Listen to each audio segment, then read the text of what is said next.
In this video, we will use Excel's built-in binomial distribution functions to solve a practical case study. Imagine a company that produces 500 electronic components in a single batch.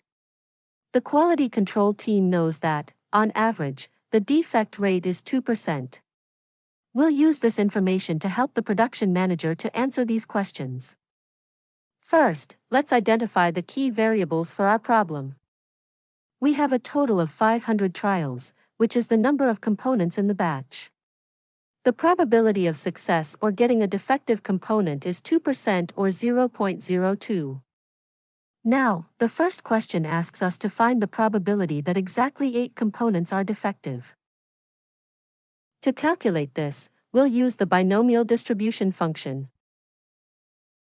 For the arguments, the number of successes is 8, the number of trials is 500, and the probability of a success is 0.02. For the cumulative argument, we will enter false, as we are looking for the exact probability. Next, we need to find the probability of having more than 12 defective components. Since the binomial distribution function calculates the probability of a number or less, we'll find the cumulative probability of up to 12 successes and subtract that value from 1.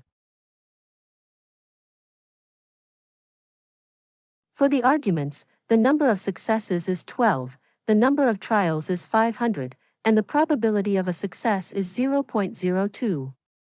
For the cumulative argument, we will enter true, as we are looking for the cumulative probability. Now, let's find the probability of the number of defects falling between 5 and 12 inclusive. To calculate it, we will use binomial distribution range function. The arguments are the number of trials, the probability of a success, and the minimum and maximum number of successes, that is between 5 and 12.